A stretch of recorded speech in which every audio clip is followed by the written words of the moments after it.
अथम प्रभूतम रणमेव रूपम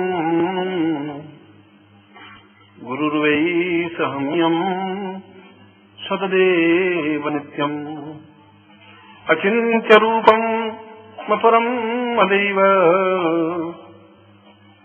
देव्यम परेशान प्रणमं परेशम। शास्त्रों में सैकड़ों ग्रंथ, हजारों ग्रंथ लिखे गए हैं, कोई एक या दो ग्रंथ नहीं। जब चारों वेदों की रचना हुई तो उन वेदों को समझने के लिए उपनिषदों की रचना हुई, उपनिषद लिखे गए। और 108 उपनिषदों में भी वे ऋषि अपनी पूरी बात नहीं कह पाए। उन 108 उपनिषदों की वजह से ही हमारे माला के मन के 108 होते हैं, इसलिए 108 की संख्या हम शुभ मानते हैं। और उन 108 उपनिषदों में या ग्रंथों में गुरु उपनिषद सर्वश्रेष्ठ माना गया है, क्योंकि जब वशिष्ठ ने यह कहा कि उपनिषदों वही गुरुर्वै सताम यो, अगर सब कुछ प्राप्त करना है तो गुरु उपनिषद के अलावा कोई ग्रंथ प्रामाणिक नहीं है। जब विश्वामित्र ने इसी प्रकार की बात कही है, अत्रि ने ऐसी प्रकार की बात कही है, यहाँ तक कि शंकराचार्य तक आते आते शंकराचार्य ने कहा कि मैंने अपने जीवन में समस्त ग्रंथों को निचोड़ा है, किया है, अनुभव किया है, और मैं दावे के साथ ये कह सकता हूं कि गुरु उपनिषद से बड़ा कोई ग्रंथ, चाहे ऋग्वेद हो, चाहे यजुर्वेद हो, चाहे सामवेद हो, चाहे अथर्ववेद हो, है ही नहीं। इसलिए नहीं है कि उन वेदों को समझने के लिए गुरु की ही आवश्यकता होती है। वही समझा सकता है कि वेद क्या है, वही समझा सकता है कि उपनिषद क्या है, वही समझा सकता है कि जीवन क्या है, वही समझा सकता है कि जीवन की पूर्णता क्या है। और मैंने यह श्लोक जो इस प्रवचन से पहले बोला है वह गुरु उपनिषद का श्लोक है। और इस श्लोक में बहुत ही उत्तम कोटि की बात कही गई है। उत्तम कोटि की बात इसलिए कि ठीक इसी श्लोक को शंकराचार्य ने भी कहा अपने शंकर भाष्य में, जो उनका सर्वश्रेष्ठ ग्रंथ है और जिसको आज पूरा संसार, उनकी फ्रेंच में अनुवाद हुआ है, उसका इंग्लिश में अनुवाद हुआ है, उसका सभी भाषाओं में अनुवाद हुआ है। कठिन ग्रंथ है, फिर भी इस बात को स्वीकार किया है अंग्रेज विद्वानों ने और अमेरिकन ने और फ्रांस ने और जर्मनी ने भी, जापान ने भी, कि इसमें जो कुछ तथ्य है वो अपने आप में अद्वितीय है। और वे के वे भाव शंकराचार्य ने भी कहा है कि सताम वै परेवम प्रणवम परेशम गुरुर्वै पदे पूर्ण मदेव नित्यम अचिंत्य रूपम सहितम सदैव आत्मानुभूति परमम परसम पदैव। और उस श्लोक का अर्थ और इस श्लोक का एक ही है। और वो श्लोक लिखा गया आज से 40,000 साल पहले, ये श्लोक लिखा गया आज से 3,000 साल पहले। इसमें 37,000 सालों तक ये विचार हमारे शास्त्रों में मंथन करता रहा कि यही जीवन का सार है, यही जीवन का आधार है, यही जीवन की पूर्णता है। ऐसा श्लोक में क्या है, क्यों इस श्लोक को इतनी महत्ता दी गई है? इस श्लोक में ये बताया गया है कि व्यक्ति अपने आप में पूर्ण है ही नहीं। पूर्ण तो प्रभु पैदा करता है। जब एक गर्भ में बालक होता है तब वह पूर्ण होता है। इसलिए पूर्ण होता है कि बहुत अच्छा सुसज्जित, इसके भाष्य की बात कर रहा हूं, इस श्लोक तो अभी बाद में बोलूंगा, या श्लोक का अर्थ बाद में करूंगा। इस श्लोक का भी भाष्य किया गया, श्लोक का भी सरल अर्थ किया गया, उस सरल अर्थ का भी फिर सरल अर्थ किया गया, तब लोगों को कुछ समझ में आया। उसने कहा कि बालक जब गर्भ में होता है तो उसको वैसी सुख सुविधा होती है जैसे किसी करोड़पति को अपने ड्राइंग रूम में बैठने पर होती है। ड्राइंग रूम में भी न सर्दी लगती है, न गर्मी लगती है, एयर कंडीशन होता है, हीटर लगा होता है, एक सोफा लगा होता है बहुत अच्छा, किसी प्रकार की उसको तकलीफ नहीं होती है, और भोजन की चिंता नहीं होती, खाने पीने कमाने की चिंता नहीं होती, सब कुछ सुविधाएं होती है। ठीक ऐसी ही सुविधा उस गर्भ के बालक को भी होती है। कोई तकलीफ उसको नहीं होती, न सर्दी, न गर्मी, न बरसात, न चिंता, न परेशानी, न तनाव। और उसके बावजूद भी वह उन सब सुखों को लात मार करके जन्म ले लेता है। इसलिए इसको पूर्ण माना गया। कितनी सुख सुविधाओं को लात मार करके और उस कोलाहल भरे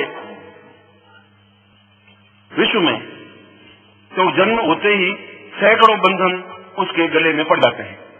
जो जिस मोमेंट में पैदा हुआ, जिस मिनट में पैदा हुआ, 7:41 मिनट में पैदा हुआ और 41 मिनट में ही उसके 200 बंधन पड़ गए। एक ने कहा मैं तुम्हारा चाचा हूं, ये बंधन। दूसरे ने कहा मैं तेरा पिता हूं, तीसरे ने कहा तेरा मैं मां हूं, चौथे ने कहा मैं तेरी दादी, पांचवें ने कहा मैं तेरी नानी हूं, छठे ने कहा मैं तेरा मामा हूं। अब बंधन ही बंधन, अभी तो पूरा 1 सेकंड नहीं हुआ है, कितने बंधन तो उसके गले में पड़ गए। और जो जन्म लेता रहता है, बड़ा होता जाता है, क्योंकि और बंधन उसके शरीर को जकड़ते रहते हैं। वो कहती है मैं तेरी प्रेमिका हूं, वो कहती मैं तेरी पत्नी हूं, वो कहती तू मेरा पिता है। अंतिम क्षण तक उस बंधनों में झगड़ा हुआ और पिता पे जाकर सो जाता है। इसलिए जन्म से पहले वो ब्रह्म है, जन्म से पहले निर्विकल्प है, जन्म से पहले इसको किसी प्रकार का कोई मोह नहीं है, मोह नहीं है। इसलिए उस सुख सुविधाओं को, उस आनंद को, इसलिए उस गर्भ के बालक को ब्रह्म कहा गया है और गर्भ के जन्म लेने के बाद में उसको मनुष्य कहा गया है। इसीलिए उस क्षण जो जन्म लेता है तो एक क्षण में जब उस वातावरण से इस वातावरण में आता है, उस उन्मुक्त भाव से जब बंधन के भाव में आता है तो बहुत व्यथित होता है, बहुत दुखी होता है, रोने लग जाता है, चिल्लाने लग जाता है, चीखने लग जाता है। और फिर ठीक वैसी हालत होती है कि फिर वो दास गुलाम सा बन जाता है। एक जंगल के शेर को पकड़ करके लाए और पिंजरे में डाले, ताजा बिल्कुल शेर जंगल से, तो बहुत चीखता है, हुंकार भरता है, सींग से तोड़ने की कोशिश करता है, उछलता है, कूदता है, रोता है, चीखता है, उसके बाद शांत हो जाता है। ठीक वैसा ही शांत हो जाता है। अब यहाँ इस श्लोक को प्रारंभ करते हैं यहाँ कि फिर इस सारे बंधन को वापस उस स्टेज पे कैसे पहुंचेंगे हम बंधन में अगर मर जाएंगे, गुलाम की तरह मर जाएंगे, कैदी की तरह मर जाएंगे, तो मैं आपको ऐसा उपदेश नहीं देता हूं कि आप सब बंधनों को छोड़ दें। शंकराचार्य कह रहे हैं, मैं ये भी उपदेश देता हूं कि तुम सब ये छोड़ छाड़ करके और एक भगवान का भजन कर लो, उससे सब कुछ हो जाएगा। यह भी नहीं कह रहा। तो शंकराचार्य कहते हैं कि सब कुछ अपने आप में कुछ प्राप्त नहीं हो सकता, मगर यदि पूर्णता प्राप्ति ही नहीं हुई तो जीवन का मर्म क्या, जीवन का अर्थ क्या, जीवन का सार क्या, जीवन का आनंद क्या है। अब तुम ये सोचो कि तुम जीवन का आनंद ले रहे हो तो तुम्हारी मृत प्रश्न है, ये तुम्हारी गलती है। हम कभी अपने आप में एडजस्ट होने की कोशिश करते हैं कि हम बहुत सुखी हैं, मगर सुखी आप इसलिए हैं, उस सुख को तुमने देखा नहीं थी, इसको सुख मानो। तुमने उस आनंद को देखा ही नहीं थी, उस आनंद को तुम कैसे कह सकते हो कि ये अपने आप में पूर्ण आनंद है, पूर्ण सुख है। तुम्हारी जगह, तुम्हारे मकान में जहां तुम अपने आप को बहुत सुखी अनुभव करते हो, वहां पर किसी करोड़पति रख दे तो वो कहते अच्छा कैसे कह दे, 2 कमरों के मकान में कैसे रहेंगे, ये बहुत गड़बड़ है, यहाँ नहीं रह सकते, कोई सुविधा नहीं, कोई सुविधा नहीं है। वो दुख महसूस करे, आप बहुत महसूस करें, इसलिए कि आपने उस जीवन को नहीं देखा बहुत ही दृष्टि से।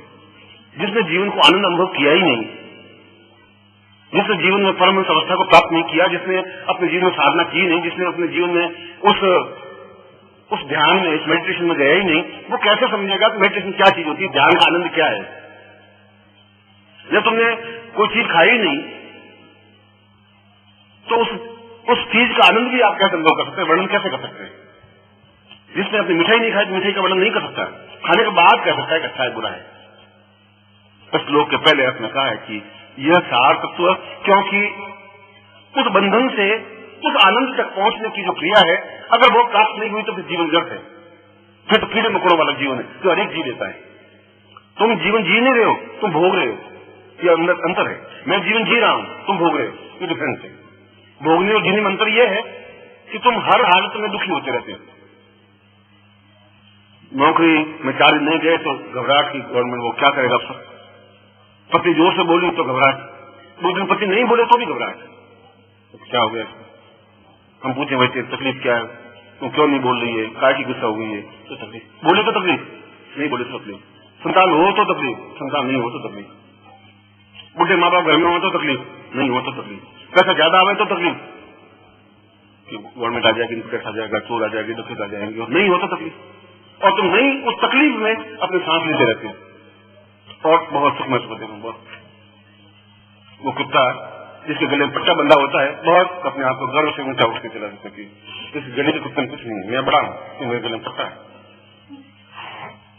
वो भी उस अकड़ के चलता है। अब ये नहीं कि तेरे ऊपर जंजीर बंधी हुई है, पट्टाल हाथ में जंजीर दिए हुए तेरे साथ चल रहा है, तो मतलब अकड़ के चलता है। और जो है वो कुत्ता गली का भौंकता है, तो हट उसके गले पांव में आकर खड़ा हो जाता है। अगर पट्टा बंधे होने से ही जीवन में आनंद आता हो, तब भी उसको कुत्ता ही कहते हैं, शेर नहीं कहते। शेर के गले में पट्टा नहीं होता। जो जीवन में बंधन, तुम अगर आकाश में उड़े ही नहीं तो तुम आकाश का आनंद भी नहीं ले सकते। आकाश का आनंद क्या है? एक तोते को पकड़ा बहेलिए ने, पिंजरे में डाल दिया। अब पिंजरे के तोते में बड़ा गरूर, क्योंकि तकलीफ नहीं है, तकलीफ नहीं, उसे पावन पेंजिंग नहीं पहना दी उस मालिक ने, तो हरी में खाने को मिलती है, कभी अनार के दाने खाने को मिलते हैं, और बिल्ली उसको झपटा मार नहीं सकती क्योंकि पिंजरे में बंद है, और बहुत खुश हो रहा है कि मैं पिंजरे में बंद। अब उसको 6 महीने या साल भर पिंजरे में रहने दीजिए और फिर बाहर निकालिए, आज छोड़ दीजिए, वो उड़ ही नहीं सकता कि उड़ना भूल गया। वो थोड़ा पंख फड़फड़ा के थोड़ा सा 1 फुट ऊपर उड़ेगा, धम से जमीन पर पड़ जाएगा, और मालिक को मालूम है कि बाहर बैठा रहना, कहीं नहीं जाएगा, कहां जाएगा, ये उड़ नहीं सकता। और तुम्हारी हालत भी वैसी हो गई है, पिंजरे में बैठे हो और पिंजरे के सींग से एक पत्नी है, बेटे हैं, एक घरवाली है, एक आसपास के लोग हैं, चाचा है, चाची है, चारों तरफ चीजें बंधी हुई है। तुम बहुत, कभी तुम्हें अनार के दाने खाने को मिल जाते हैं, कभी हरी खाने को मिल जाती है, और बड़े खुश हो। पैरों में पेनी नहीं पहने हुए, तो पेनी में बजाते रहते हो और बड़े खुश हो रहे, और बाहर निकलते हो और थोड़ा पंख फड़फड़ाने की कोशिश करते हो, फिर दम से बैठ जाते हो, वापिस पिंजरे में घुस जाते हो। पिंजरे में बहुत सुखी, बहुत आनंद, अब यहाँ को डर नहीं। ये सब तो सही है, मगर उस आकाश में उड़ने वाले तोते की तुलना तुम नहीं कर सकते। वो आनंद कुछ और है, जो पंख फैला करके एक मील तक उड़ते चला जाता है। उस आनंद को तुम ले नहीं सकते, उस आनंद को तुमने देखा ही नहीं। उस आनंद को तुम्हें बताएगा कौन कि ये आकाश में उड़ने वाला ये आनंद है? और अगर उस आनंद को देखा नहीं तो पिंजरे में पड़े पड़े तो मर जाओ।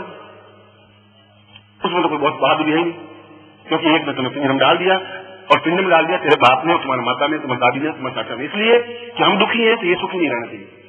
सर ये क्यों सुखी? इसको शादी करो, बेटा शादी कर ले, बेटा शादी कर ले, बेटा शादी कर ले, बेटा शादी नहीं करना चाहता तो फिर दादी रोती है कि मरूंगी तो पोते का मुंह नहीं देखी, मरूंगी तो नरक में जाऊंगी, बेटा एक बार पोते का मुंह दिखा दे। तो बेटा बहुत बहादुरी से खड़ा होता है कि ला शादी कर ले, अभी पोते का मुंह दिखाता हूँ, और साल भर में सारे काम जान छोड़ के पोते का मुंह दिखा दे, और बहुत बहादुर, बहुत खुशी, और घर में डोल धमाके से बचते हैं, सारा ठीक बता, हम तो फंसे हुए थे ही, अब तुम भी साला रो, जिंदगी भर होता रहे, कमाता रहे, खिलाता रहे, तो इनका सोचा तो अब क्या तुम फड़फड़ा के जाएगा ही कहाँ, अब कहाँ जाएगा? अभी तो चिंता थी कि कोई भगवान को गुरु मिल गया बीच में और साला उड़ा के ले गया तो क्या करेंगे? अब वो निश्चिंत है, अब तो कहीं जाते, अब वो बाहर जाता है तो सोचते हैं कि बाहर रहूंगा तो पत्नी मर जाएगी मेरी, शाम को बेचारी 5 दिन इंतजार करती रहती, और तुम चिता पे सो के चले जाओगे तो इंतजार कुछ नहीं करेगी, वो तो दूसरे दिन खाना खाने लगेगी, 5 दिन तो खाना खाएगी गांधी के साथ में, तुम्हारा ही एहसास, इसलिए तुमने उस आनंद को देखा नहीं। शंकराचार्य कह रहे हैं कि आनंद को नहीं देखा, उस आकाश उड़ने के आनंद को नहीं देखा, तो फिर जीवन का वो पिंजरे में पड़े रहने का आनंद नहीं है। उसको कौन समझाएगा कि तुम्हारे जो पंख मर गए हैं उन पंखों में ताकत तुम्हें कौन देगा? कैसे मिलेगी ताकत? तुम्हारे पास तो ताकत की विद्या नहीं है, और तुमने एक इस नल के पानी को पीकर की जिंदगी पार कर ली, कुएं के पानी को पीकर के या तालाब के पानी को पीकर, फिर ज्यादा जोश खाओगे तो गंगा का पानी पी लोगे, मानसरोवर का पानी तुमने पिया नहीं कभी, स्वच्छ एकदम शीतल, 75 मील लंबी झील, 1-2 मील नहीं, 75 मील की कल्पना करिए, इतनी लंबी, इतनी चौड़ी झील, इतनी गहरी की 250 फीट गहरी, और इतना साफ पानी की आप एक सिक्का डाल दीजिए पानी के अंदर तो 250 फीट नीचे भी उसके अक्षर पड़ दीजिए सिक्के के कि उसमें 1975 लिखा हुआ है। इतना साफ पानी आपने जिंदगी देखा नहीं, ऐसी झील भी आपने देखी नहीं, इसलिए नहीं देखी आप हंस बने नहीं, हंस नहीं बने तो मानसरोवर जा नहीं सकते, कौवे बन सकते हो, बगुले बन सकते हो, और बगुले हो, हंस के भी सफेद पंख होते हैं, तुम्हारे भी सफेद पंख हैं। और एक बार हंस ने और बगुले ने बहुत कोशिश सोची कि चलो हंस उड़ता है अपन भी उड़े, इसमें फर्क क्या है, इसके भी चौंक है, मेरे भी चौंक है, इसके सफेद पंख है, मेरे भी सफेद पंख है, ये पक्षी है, मेरे पक्षी, इसमें कौन सी बड़ी बहादुरी होती? हंस उड़ा, बगुला भी उड़ा, आधा किलो उड़ जाती, बगुला थक करके नीचे पड़ गया, हंस तो उड़ता चला गया आकाश में 200 मील तक, और 200 मील उड़ते वापिस भी आ गए, ये तो कुछ आनंद नहीं। और हंस ने डुबकी लगाई मानसरोवर में तो 5 किलोमीटर जाकर बाहर निकला। जब तुमने मानसरोवर देखा नहीं तो उस आनंद को नहीं देख पाओगे, ताल तलैया के पानी में वो आनंद नहीं है जो मानसरोवर के पानी में है। जब तुमने देखा ही नहीं तो कौन दिखाएगा तुम्हें वो पानी? और घर वाले तुम्हें दिखाने देंगे नहीं, क्योंकि वो तो हर एक की बात सोचेंगे कि ये जाना नहीं चाहिए कहीं, और इसके लिए 100 प्रकार के नाटक होंगे। पत्नी रोएगी, चीखेगी, चिल्लाएगी, कहाँ जाते हो, उन गुरुओं के पास कुछ नहीं है, तुम घर में क्यों नहीं, तो चाचा कहेगा तुम दिमाग खराब है तुम्हारा, अरे कुछ नहीं है, वो तुम्हें ठग रहे हैं, मूर्ख बना रहे हैं, कमाओ दमाओ, देखो हम जब नहीं गए तो हमारा क्या बिगड़ गया, हम कौन से मर गए, तो तुम भी नहीं मरोगे, तुम कहाँ जा रहे हो। वो सोचता है कि क्या करे, वो बेचारा मन मार बैठ जाता है, फिर भी जाने की कोशिश करे तो पत्नी भूखे रह जाएगी, मरने लगेगी, बेहोश होने लगेगी, नाटक करेगी, और तुम सोचोगे चलो अभी नहीं, अगली बार जाएंगे, और फिर अगली बार जाएंगे, फिर अगली बार जाएंगे, फिर एक मार्ग में एक बहुत सुंदर स्त्री मिलेगी जिसका नाम मृत्यु है, वो आपको थप्पी देकर के सुला देगी। इस जिंदगी फिर गुरु नहीं मिलेंगे भी नहीं, इसलिए नहीं मिलेंगे कि तुम्हें वो ताकत नहीं है, हिम्मत नहीं है। जब डुबकी लगाने की तुम्हें ताकत आएगी नहीं तो तुम उस गहराई को देख भी नहीं सकोगे। तो समुद्र के किनारे, उस जो बम्बई का समुद्र है, मद्रास का समुद्र, के किनारे बैठ जाइए तो जो लहर आएगी तो कुछ घोंगे लाएगी, कुछ कंकर पत्थर होंगे, वहां कुछ सीपी होगी, उनसे झोली भर के मजे में चले जाओगे घर में, मोती नहीं लाते, तुमने मोती आनंद दिया ही नहीं। तो चमकदार शुभ्र मोती एकदम से वो तब मिलेगा जब समुद्र में बिल्कुल छलांग लगा दोगे, तुम्हारे पावों में छलांग लगाने की हिम्मत नहीं है। इसे नहीं कि तुम्हारे पंखों को मार दिया गया, तुम्हारे घर वालों को खत्म कर दिया है। और कभी मैं उत्तेजित करता भी हूँ, अरे तुम चिंता मत करो, क्या हंस बनो तुम, थोड़ा सा जिंदगी में देख तो दो, पहले हंस बन सोचो बन के देख लियो, अब हंस बन के देखो, और फिर दोनों में से जो अच्छा लगे वो मानिए। मैं तो ये कहता हूँ, मैं उठने की कोशिश करते हो, 2-3 फटफट करते हो, फिर निकल जाते। अब तो क्या हुआ, क्या है कि घरवाली बहुत बहुत दुखी थी, निकला गुरुजी आपके घर आना था, मतलब वो बीमार हो गई और रोने लगी, तो खाना नहीं खाया गुरुजी, आप बात मानिए। मैं मान रहा हूँ भैया, एक सिंह से और ज्यादा बढ़ाया हुआ है, 218 सील जाकर 19 सील हुआ, और क्या हुआ, तुम मानसरोवर नहीं जा सकते, तुम आकाश में उड़ भी नहीं सकते, तुम आकाश का आनंद नहीं ले सकते, आकाश में उड़ने की क्या क्षमता है, पंखों को फैला करके ऊंचे उठने की क्या क्षमता है, मांस में डुबकी लगाने का क्या आनंद है, तुम अनुभव नहीं कर सकते।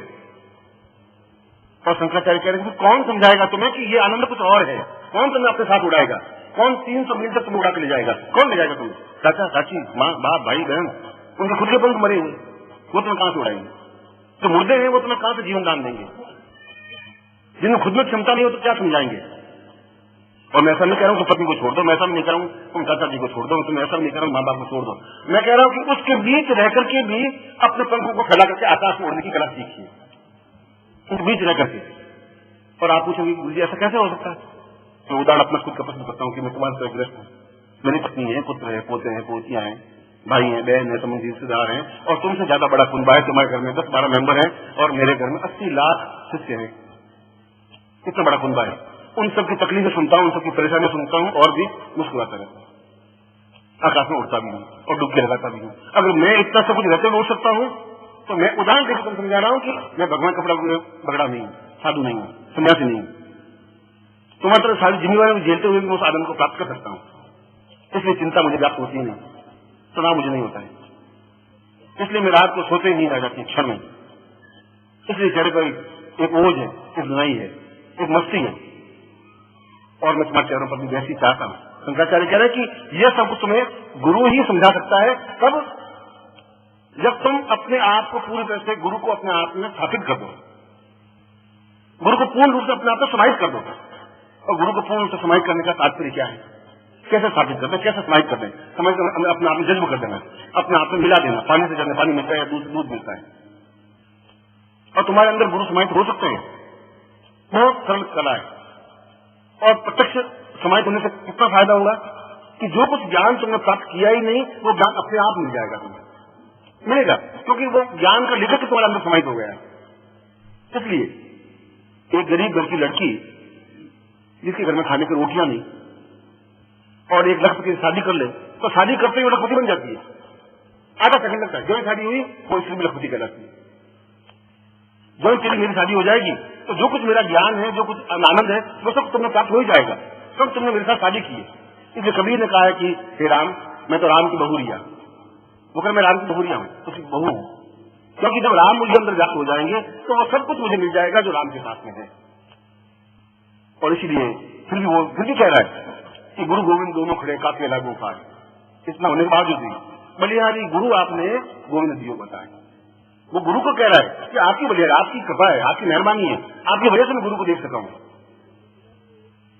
मगर कबीर फिर भी ये कह रहा है कि कबीरा ये घर प्रेम का, गुरु शिष्य का घर जो है ये प्रेम का घर है। पैसे देने से गुरु का घर नहीं मिल सकता है। कभी रहा ये घर प्रेम का, खाला का घर ना है। खाला मैंने मौसी, माँ की बहन। शीश उतारे भूमि धरे वो पैसे घर मांगे। इस गुरु के घर में, गुरु के घर में तो वो पहन सकता है, वो घुस सकता है जो पहले अपना सिर उतार दे, एकदम अपने आप को न्यूट्रल कर दे, देखा जाएगा, चैलेंज दे दे, वो इस घर में घुस सकता है। जुआरी घुस सकता है, वो चैलेंज को लगा देता है, चलेगा अब कुछ नहीं की दाव पे लगा देता है, 5 लाख में दुआ लगता है, वो या तो इस पार डूब जाएगा, इस पार चल जाएगा। शंकराचार्य करके ऐसा समर्पण जब मानस में आएगा, तो सिर को उतार करके, और सिर को उतारने के 2 अर्थ हुए। सिर माने घमंड, बुद्धि, मेरे अंदर बुद्धि है कि, और तुम्हारे पिता के अंदर बुद्धि है कि ये गुरु जी क्या करें, तो गुरु जी खुद घर में बैठे, ये मेरे और बेटा बिगड़ जाएगा, मेरे घर से जाएगा। उनको चिंता ये नहीं कि कुछ सीख लेगा, उनको चिंता ये कि घर से चला जाएगा, ये गुरु जी घर में बैठा रहेगा, सारी नौकरी कर सारी तनख्वाह कट जाएगी। उनको रोना अपने खुद का स्वार्थ का है, तुम्हारे लिए रोना नहीं है। तुम्हारे लिए परेशान होते तो फिर ज्वाइन तुम मरते, तुम्हारे पीछे वो भी मरते। तुम अगर चिता में जाते तो वो भी 4 हाथ में कूद कर मर जाते, एक भी मरा नहीं। फिर इतिहास में मुझे मालूम पड़ा नहीं कि कोई इसके पीछे डूब के मर गई। रोती है, जीवती नहीं रोए तो लोग कहेंगे क्या दुख नहीं है, क्या क्या गड़बड़, पति मर गया, क्यों नहीं रोती? तो और चीज की जोर से अरे तुम चले गए, मेरा कौन होगा, मेरा क्या होगा, अरे अब मेरा क्या होगा। दूध में खाना खा लेती, ये खाना गले उतर नहीं रहा है, क्या करें, खाना पड़ता है, खा ले भाई 5 मिनट से नीचे। और तुम अहंकार में डूबे हुए थे कि बस मेरे बिना पति का गुजारा कैसे होगा, मेरे बिना बच्चों का क्या होगा। ये अहम को सिर्फ कहते हैं, ये घमंड को सिर्फ कहते हैं कि मेरे बिना क्या होगा। इसको उतारे, पहले शीश उतारे, भूमि धरे, छोड़ दे उसको, वह इस प्रेम के घर में पहुंच सकता है। ये समर्पण का भाव इस शंकराचार्य उस श्लोक में ये कहा है कि अपने आप में पूर्णतः सन्यासी बन जाए, व्यस्त रहते हुए भी सन्यासी बन जाए, कुछ चिंता नहीं करे। एक साल भर का देख ले, या तो 1 साल में डूब जाएंगे, जिनकी भर देंगे कुछ नहीं, गुरु के घर में गुरु के पास जाने कुछ फायदा नहीं है। या तो ये कहेंगे चैलेंज के साथ कहेंगे, या कुछ ऐसा बन के जाएंगे, हंस बन करके चले जाएंगे, बता देंगे कि ये हंस बनने का ये आनंद है। ये सब जो बबुले हैं मेरे घर में, उनकी अपेक्षा मेरे पंख ज्यादा शुभ्र हैं, ज्यादा सफेद हैं, ज्यादा मजबूत हैं, ज्यादा ताकतवान है, उड़ने की मुझमें क्षमता है। ये तब हो पाएगा, तुम अपने घर में रहकर के ये सब कुछ प्राप्त नहीं कर सकते, उस घर में पैंट करके कर सकते हैं।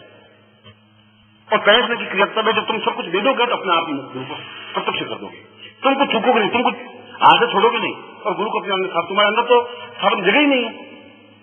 तो गुरु बेचारा चाहे भी तुम्हारे हृदय में जाने का, तुम्हारे दिल में जाने का, तुम्हारे दिल में तो स्वार्थ और छल और झूठ और कपट और व्यभिचार और बदमाशी और इतना अधिक सोच के भरा हुआ है। अब मैं खड़ा भी हूँ, कहाँ खड़ा हूँ, कुछ जगह ही नहीं। और फिर उसमें बुद्धि इतनी अधिक हावी है, पहले उसको थोड़ा साफ कर दीजिए, जगह इतनी जगह बनाइए जहाँ गुरु बैठ सके आकर।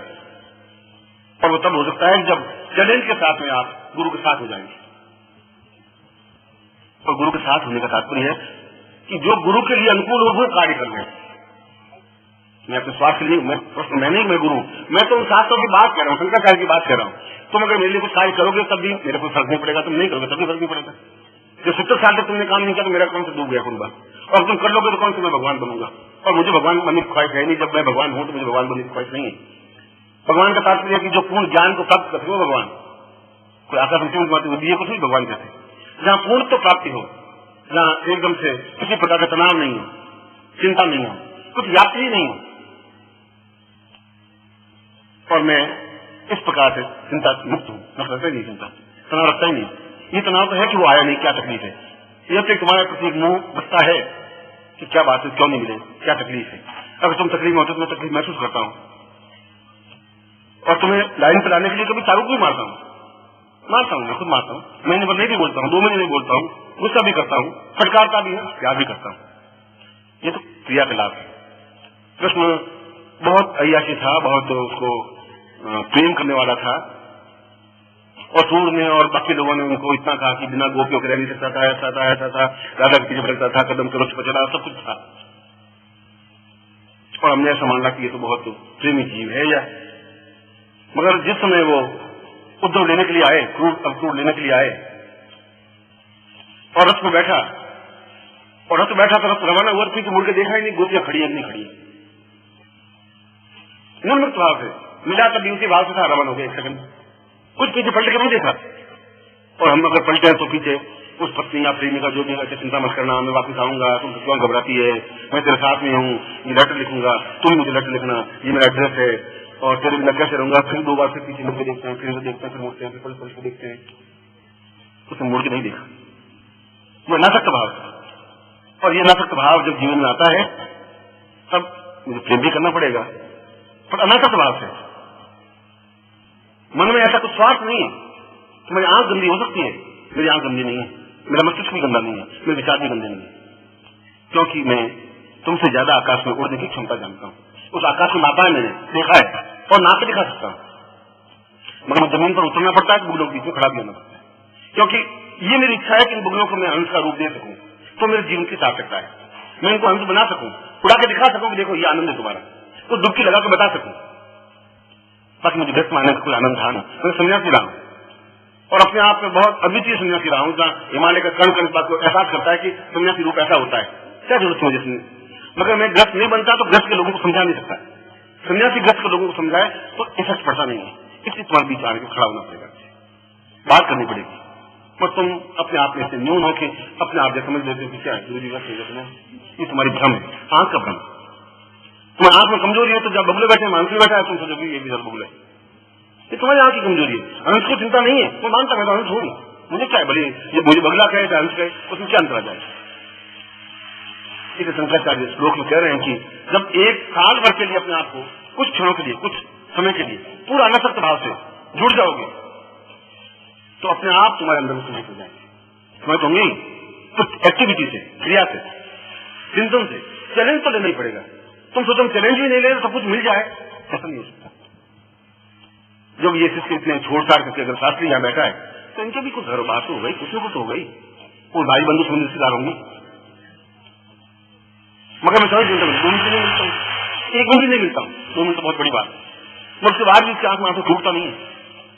हर क्षण इसके माइंड में एक इस तरह की गुरु हैं मेरे। और यहां तक कि यदि कोई हनुमान जी का पाठ भी कर लेता है तो इसके मन में आग लग जाती है कि जब गुरु बैठे तो हनुमान जी क्या कर लेंगे, क्या करेंगे हनुमान जी, क्या हनुमान चालीसा का पाठ करना। अगर ये भाव ऑटोमेटिकली अगर है तो उसके अंदर गुरु है, कहीं नहीं जा सकते। और जहां गुरु है वहां जीवन में अगर शास्त्र अगर ये कह रहे हैं कि गुरु ब्रह्मा गुरु विष्णु गुरुदेव महेश्वर, और क्या गुरु ब्रह्मा और विष्णु है तो बहुत छोटी चीज है, गुरु साक्षात पर ब्रह्म, मुझे यहां तक कह रहे हैं। ये सब शिव और विष्णु तो सब छोटे हैं, देवताओं से भी ऊपर एक ब्रह्म है, ब्रह्म से भी परम ब्रह्म वो है। इसलिए मैं गुरु को प्रणाम करता हूँ, शिव को मान करके विष्णु को मान करके नहीं कर रहा हूँ। इस श्लोक मेरा है तो मैंने तो काबिल का ऐसा श्लोक लिख रखना चाहिए, सुनाऊंगा मैंने ऐसा कहा नहीं, ये तो 10,000 साल पहले का लिखा हुआ श्लोक। और गीता में कृष्ण ने कहा कि अगर जीवन में, उस गीता का 18 अध्याय में कहा कि जीवन में मैं कृष्ण से अपने जीवन के स्वरूप से 16 कलाओं से भी ज्यादा उच्च स्तर में गुरु को मानता हूँ कि गुरु में बनूं, और मैं गुरु बना हूं इसलिए कहा कृष्ण वंदे जगत गुरु। जैसे शास्त्रों में कहा कृष्ण को हम इसलिए मनन करते हैं कि वो जगत गुरु है, कृष्ण के रूप में होने की वजह से हम उसको प्रणाम नहीं करते हैं, कृष्ण को मनन करते हैं। कृष्ण वंदे, तुम किस प्रकार से उसमें समाहित होकर के उन कार्य को इतना ऊंचा उठा सको कि जहां एक हिमालय पर्वत के सामने खड़े हो जाए तुम्हारे लिए। ये छोटी मोटी पहाड़ी भी क्या करना है तुम्हें, इसमें तुम्हारी कोई महानता नहीं होगी। तेंजिंग को हम और तुम जानते हैं, हिलेरी को तुम हम जानते हैं, इसलिए कि तेंजिंग उस हिमालय के सबसे ऊंचे चोटी एवरेस्ट पर पांव रखा उसने, इसलिए हम उनको जानते हैं, लड़कों को, दोनों को। छोटी पहाड़ी चढ़ने वाले का नाम तुम्हें याद है ना, मुझे याद है। चढ़ना है तो फिर वहां चढ़िए, हिमालय पर चढ़िए, फिर गौरी शंकर पर, एवरेस्ट पर। ये प्राप्त करना है तो गुरु को अंदर समाज करिए। उन ब्रह्मा और विष्णु को और रुद्र को और लक्ष्मी को उनको अपने अंदर स्थापित करने से क्या मिल जाएगा तुम्हें, क्या हो जाएगा? शंकराचार्य का उनसे कुछ नहीं होगा। जब वो सब कुछ है ही तो अपने आप में समाज करने की जरूरत है। और समाज करने का तात्पर्य है कि हम उनसे दीक्षा लें। इस लाइन में कहा है कि बार बार दीक्षा लें, क्योंकि हमारे अंदर इतना अधिक पर्दे पड़े हुए, इतना अधिक सर्व झूठ है, हम अहंकार बड़ी करें कि हमें कुछ चिंता नहीं, हमें कोई लोग नहीं बच्चे और हमें कोई मोह नहीं बच्चे। इस बच्चे कहने से काम चलेगा हमको। घर में बैठे बैठे गुरु गुरु गुरु गुरु उसमें होगा। जब तुम एक्टिविटी में उतरोगे ही नहीं और घर में बैठे भी रहोगे, दूध उठने का तो दूध को नीचे भी रखोगे, गुरु जी याद करो, कुछ नहीं होगा। बिल्कुल क्रियाकलाप लाना पड़ेगा, एक्टिविटी मानना पड़ेगा, उनके कार्य को पकड़ना पड़ेगा, उसमें समय उसका हाथ बनना पड़ेगा, उसका पांव बनना पड़ेगा। या तो उनके गुरु की तुम हाथ बनो, या उसका पांव बनिए, या उसका पेट बनिए, या उसका मस्तिष्क बनिए, या उसकी आंख बनिए, या नाक बनिए, कुछ तो आप बनिए, उस शरीर में समाहित हो जाइए, फिर पूरी तरह समाहित हो सकोगे। और हाथ का मतलब हाथ बनने का मतलब है कि उनके हाथ में जो कार्य काम को हाथ में बढ़ाइए, उनका पालन जो कर रहा है वो आप काम करिए, तभी कुछ हो पाएगा, तब समाहित होने की क्रिया हो पाएगी। और जब एक बार गुरु समाहित हुए तो गुरु का सारा ज्ञान, गुरु का सारा अनुभव, सारा जीवन, जिंदगी, उनकी धड़कन, आकाश मोड़ने की क्षमता और मानसिक में डुबकी लगाने की क्षमता और आनंद को प्राप्त करने से अपने आप प्राप्त हो जाएगी। उसके समय इतने उपनिषद, उतने प्राण न पढ़ सकते हो तो संभव है। अगर मैं 10 लाख मंत्र सुना सकता हूँ, एक आदमी की बस की बात नहीं है 10 लाख मंत्र याद करना, 10 लाख, और मैं 10 लाख श्लोक आपको सुना सकता हूँ, जिस शास्त्र का कहो, जिस पुराण का, जो उपनिषद का कहो। और चैलेंज के साथ में पूरे भारत में एक भी सन्यासी योगी 108 उपनिषदों के नाम नहीं गिना सकता। तुम्हें चैलेंज मेरा, पूरे भारत के सन्यासियों को, योगियों को, पंडितों को नहीं गिना सकते 108 उपनिषद क्या थे और क्या है। 20 से 25 उपनिषद याद है उनको, सिर्फ वो भी नाम याद है। और मैं आपको 108 उपनिषद पूरे पूरे मौके सुना सकता हूँ। किसी उपनिषद में 2000 श्लोक है, किसी में 8000 श्लोक है, किसी में 17,000 श्लोक। कुल मिलाकर के 8 लाख श्लोक है। 8 लाख श्लोक एक आदमी को नहीं सुना सकता। आदमी को उसकी तो बात नहीं है। बहुत मेहनत करते 6 महीने, तब भी 4 पेज पूरी मौखिक याद नहीं होती। इंसान बैठना तो वो पैराग्राफ भूल जाते, वो याद नहीं वाला पैराग्राफ भूल जाते। जब किताब तो मौखिक नहीं कर सकते तो 2 करोड़ श्लोक कैसे याद करोगे। और अगर किसी को 2 करोड़ श्लोक याद है तो जरूर कुछ विशेषता तो है, कुछ अद्वितीयता है, हम उसको नहीं पहचान पाएंगे। ये हमारी न्यूनता है, उसकी न्यूनता थी। हम अपने आप में बगले बने खुश हो गए, हाँ मनुष्य है, मनुष्य है, कैसा हम सोच होते मर जाइए, तुम आकाश में हो सकोगे, ये सोच तो नहीं है, उसे क्या पता। इसलिए उसने कहा कि जब तक तुम गुरु इन्वॉल्व नहीं हो जाओगे, पूरी तरह से मिक्सअप नहीं हो जाओगे, लीन नहीं हो जाओगे, लीन तब हो जाओगे जब उनके कार्य को अपने हाथ में नहीं लोगे, उसमें अपने आप में समाहित नहीं कर सकोगे। संन्यास बन करके पूरा देखा जाएगा, या तो इस पार डूब जाएंगे या इस पार बच जाएंगे, कोई कोई बात आएगी दोनों में, तब तुम्हारे अंदर गुरु समाहित हो सकेंगे। और गुरु समाहित होने के लिए ये डूबने की कला, समाहित होने की कला एक दीक्षा के माध्यम से, पहले सामान्य दीक्षा, फिर दूसरी दीक्षा, फिर तीसरी दीक्षा है, फिर चौथी, फिर 5वीं, 6वीं, 7वीं, 8वीं और दीक्षा प्राप्ति। लेकिन बार बार अपने अंदर के विकारों को मांझे। इतने अधिक विकार हैं, कई जन्मों के विकार हैं, इस जन्म का ही नहीं, इस जन्म का कुछ ठेका नहीं तुम्हारा, कई जन्मों के विकार तुम्हारे अंदर है। तो गुरु समझ सकता है, वो तुम्हारे मांझे, एक बार मांझे, फिर दूसरी बार मांझे, फिर तीसरी बार मांझे, 8वीं बार मांझे। और इस दीक्षा के प्रसाद का प्रमाण यह है कि दीक्षा गुरु कैसे दे। या तो गुरु को सेवा करें, गुरु की 4-5 साल उनकी रोटी बना कर दें, उनको खिलाएं, उनके स्नान कराएं, उनको वस्त्र पहनाएं, उनके कपड़े धोएं, लंगोट धोएं, उनकी मालिश करें, उनकी कुटिया को लीपे पोते, और फिर 2-3 साल बाद जाकर दीक्षा दें। या हम उनको द्रव्य दें, भेंट करें और दीक्षा दें, या हम कुछ ज्ञान दें गुरु को और गुरु से ज्ञान प्राप्त करें। 3 चीजों से ज्ञान प्राप्त हो सकता है, चौथा कोई तरीका ही नहीं। या तो 5 साल आप सेवा करें, दीक्षा दें, या आपके पास कोई ऐसा ऊंचा ज्ञान है वो ज्ञान दे, वो दीक्षा प्राप्त करें। आपस में समाहित होने की ये पानी मिलेगा तभी तो पानी मिल सकता होगा। तो किनारे खड़े एक बाल्टी अलग पड़ी है कि मुझे पानी मिल जाए, मुझे पानी मिल जाए, ऐसा पानी नहीं मिल सकता। उन दीक्षाओं के माध्यम से, इस गुरु मंत्र के माध्यम से, और अपने आप को उनके प्रति समर्पण ये नहीं कि गुरुदेव मैं तो आपको समर्पित हूँ गुरुदेव, और फिर गुरुदेव मेरी पत्नी बीमार है तो क्या दवा दूं, और अवश्वाम किया सब्जी सफा तुम्हारे हाथों में, वो दिन मेरे शाम को घर जाना पानी कर। अब एक समय बोला अवश्वाम किया, अब एक बोला घर जाना, घर क्यों जाना, आप पत्नी करते, फिर तुमने सौंपा क्या। अब एक घंटे तो लैंड बोलना था, सौंप दिया, घूम रहे, अब सौंप दिया जीवन का बाहर, और मुझे अरे भाई आप रुक जा, पानी पर जाना और गाड़ी चुप जाएंगे और सौंप दिया मुझे। ऐसा नाटक तो बम्बई के एक्टर भी नहीं कर सकते। तो बताओ, मैं मन में सोचूं कि ऐसी एक्टिंग मुझे क्यों नहीं आती, क्या गड़बड़ क्या है। कि कभी कभी मैं बहुत गौरवान्वित महसूस करता हूँ, कितने अच्छे शिक्षक मेरे कि आधे घंटे सौंपा, आधे घंटे नहीं सौंपा, चलो आप अपने घर, मैं अपने घर, फिर मैंने बर्बाद आएंगे, गुरु जी वापिस सौंप दिया, सौंप दिया।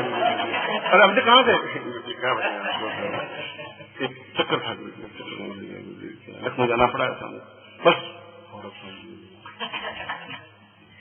तो 10,000 साल तक सौंपते रहो, कोई फर्क नहीं पड़ेगा महाराज, ऐसा नहीं चलेगा काम, बहुत काम हो गया, अब ऐसा नहीं चलेगा।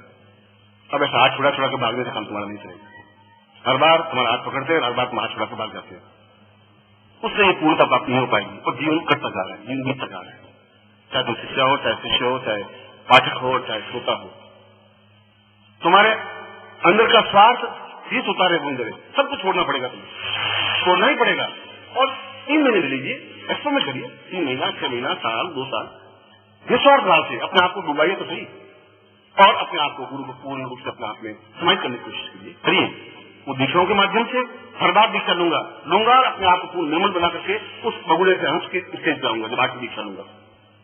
आना है मुझे, हर बार अपने फल को मिटा कर देनी पड़ेगी गुरु अपनी शक्ति के माध्यम से, शक्तिपात के माध्यम से, और ताकत देंगे तो उसमें और ताकत मिलेगी। पिंजरे के पक्षी होते भी मैं जमीन पर आऊंगा तो मैं उड़ जाऊंगा, फिर मुझे चिंता नहीं है, क्योंकि मुझे अंदर इतनी पंखों में ताकत दे सकेगा वो शक्तिपात। और अनार के दाने खाने से ताकत नहीं आएगी पंखों में, मैं तो रोज खड़ा होता, उसे वो नहीं हो सकता। और ये क्रियान्वयन, ये मंत्र, ये दीक्षा, तीनों का स्टेज मिलना चाहिए। तुम खुद उस काम को संभालो जो कुछ नहीं, मुझे पूछने जरूरत नहीं है कि मुझे क्या करूं, मुझे क्या करूं, इससे तो कुछ होगा नहीं। वो तो भी काम सौंपेगा, वो क्यों करेगा कि तुम ये काम करो मेरा, उनको तो काम नहीं। तुम्हें ये सोचना है कि मुझे क्या काम करना है, देख करके कुछ काम करने की जरूरत नहीं है। तुम्हें तो अपने आप में ये समझना है कि कहां जरूरत है मेरी, मैं कहां फिट हो सकता हूं, इस दीवार में कहां चित्र मेरा लग सकता है। वहां अपने आपको समाहित कीजिए, जो कुछ तुम्हारे पास है, जो कुछ तुम्हारे पास ज्ञान है, जो चिंतन है, उसमें समाहित हुई है। और तीनों तरीकों से, एक तरीका ही नहीं, हम तीनों तरीके अपनाएंगे, मंत्रों के माध्यम से, प्रैक्टिकल ज्ञान के माध्यम से, और उनके शक्तिपात को प्राप्त करने के माध्यम से, दीक्षा के माध्यम से। और ऐसी स्थिति में उस चौथी पंक्ति में कहा है कि निश्चय ही गुरु चाहे या नहीं चाहे, ईश्वर चाहे या नहीं चाहे, परब्रह्म चाहे या नहीं चाहे, गुरु तो प्रत्यक्ष होगा ही, शरीर में होना ही पड़ेगा, क्योंकि तत्व है। बटन दबाएंगे तो रोशनी होगी ही होगी, अगर तार बिल्कुल सही है तो। ऐसा हो ही नहीं सकता कि बटन दबाया लाइट नहीं लगे, क्योंकि तार तो बिल्कुल सही है। और ये तार है, ये तार पूरे तुम्हारे दबाने से जहां तुम हो, पिंजरे के होते वहां से फिर आकाश मोड़ने वाला अंश बनने की वो तार है। पहले एक्टिविटी से वहां तुम्हें त्याग करना पड़ेगा, अपने अहंकार का, अपने स्वार्थ का, अपने लालच का, अपनी नौकरी का, अपने गृहस्थ का भी, सबको छोड़ने की कला होगी। अगर मैं छोड़ सका हूं, तुम भी छोड़ सकते हो। मैं भी 18 साल जंगलों में रह सकूं, मेरी पत्नी थी, मेरे माँ बाप भी थे, मेरे पास धन भी था, और छोड़ के जा सका तो कुछ बन सका। अगर बीज जमीन में मिले ही नहीं, वो जमीन में नहीं मिल सकता, जमीन बहुत गंदगी है, बस जमीन मिलेगा नहीं तो पेड़ बन नहीं सकता। अगर पेड़ बन जाए तो जमीन मिलना ही पड़ेगा उस बीज को, और जमीन मिलेगा तो पेड़ बन जाएगा, छायादार पेड़। मैं बीज था, जमीन मिला तो आज छायादार पेड़ बन सकता, मैं नहीं मिलता तो आज पेड़ नहीं बन सकता। अगर तुम मिलोगे उस जमीन में, समाहित हो जाओगे, तो एक दिन आएगा तुम अपने आप में उच्च कोटि के योगी या सन्यासी या विद्वान बन सकोगे, जहां तुम्हारी सुगंध पूरे संसार में फैल सकेगी। इस गली मोहल्ले में गली मोहल्ले वाले तुम्हें याद नहीं करते, क्या तुम्हारा जीवन है, क्या तुम्हारी वैल्यू, क्या तुम्हारी महत्व, क्या है तुम्हारा। जिस मोहल्ले में रहते हो उस मोहल्ले किनारे पर पूछेंगे हम इसलिए दिखा रहते हैं, हम नहीं कौन अर्चना है कि यहाँ कौशल नगर में रहते हैं, कौशल नगर बहुत बड़ा हमारा, दिल्ली बहुत बड़ी, कौशल नगर में क्या, कहाँ रहते, कहाँ, कौन है, क्या यहाँ दुकानदार, सैकड़ों दुकानदार है कौशल नगर में। आप रमेश में कौन सी बात करें, अब उस गली में तुम्हें कोई परिचित नहीं हो तो तुम्हारा जिंदा रहना और मरना बराबर है, कोई अंतर नहीं है तुम्हारे। मरे ऐसा मरे तुम्हारे पीछे 5 लाख लोग आंखों में आंसू भीगे तब तुम्हारा मरना सार्थक है, मरे और 25 लाख लोगों को आंखों में आंसू बहे तब तुम्हारी जिंदगी सार्थक है। एहसास हो लोगों को, और ऐसा तुम बन सकते हैं, तब मृत्यु को भी जीत सकते हैं, जिंदगी को भी जीत सकते हैं। जैसा नहीं हो सका तो तुम एक कीड़े मकोड़े की तरह, जैसे पैर से कुचला गया कीड़े मर गई, ऐसे तुम एक काल एकदम पैर से कुचलेगा तुम मर जाओ। गली वाले एकदम बाल खड़े खड़े करते जाते हुए देखेंगे, अच्छा ये रमेश चंद्र है क्या काम करना चाहिए, दुकानदार चंद्र का खाना खाना, ये जिंदगी में जीजिए। अगर तुम ऐसे गुण मिले हैं और फिर भी जिंदगी जी रहे हो तो तुमसे ज्यादा दुर्भाग्यशाली व्यक्ति हो ही नहीं सकता। तुम्हारे पास समय है, मैं तुम्हें एक बार फिर गुरु प्रत्यक्ष सिद्धि साधना के अंतर्गत मैं तुम्हें समझा रहा हूँ, चेतावनी दे रहा हूँ उस शंकराचार्य के श्लोक के माध्यम से, उस गुरु उपनिषद के माध्यम से, कि हम जीवन में इन तीनों क्रियामनों से और अपने फिजिकल एक्टिविटी से, कार्यों से, उनके कार्यों को हाथ में लेकर के, जो भी गुरु के कार्य है, जो मुझमें बुद्धि है।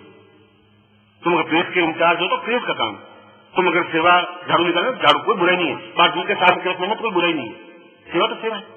सरदारों में, सिखों में, मतलब जो बहुत ऊंचा होता है वो जूठे थालियां मांगता है और वो जूठ के साथ रखे रखता है, जितना ऊंचा होगा उतने नीचे काम लेगा। इसलिए कि उनमें एक गुरु के प्रति एक भाव, एक चिंतन है, हमारे तो सैकड़ों देवी देवता है, उनकी जिंदगी में गुरु ग्रंथ साहब है, गुरु ग्रंथ साहब। यह जीवन में जब आप उतारें तभी तुम्हारे प्राणों में नहीं, तुम्हारे शरीर के कण कण में, बूंद में रक्त के, और बूंद में, एक बूंद में भी 18 करोड़ कण होते हैं, उन कणों में गुरु समाहित होते हैं। तब तुम एक सुगंध में बन सकोगे, तुम सौरभ में बन सकोगे, एक विशाल वटवृक्ष बन सकोगे, एक उच्च कोटि व्यक्तित्व बन सकोगे, एक अद्वितीय महापुरुष बन सकोगे। और ऐसे बन सको, मैं तुम्हें ऐसे आशीर्वाद देता हूँ कि तुम कल्याण में बन सको, गुरु पट के वर्ष दिए। एक बात है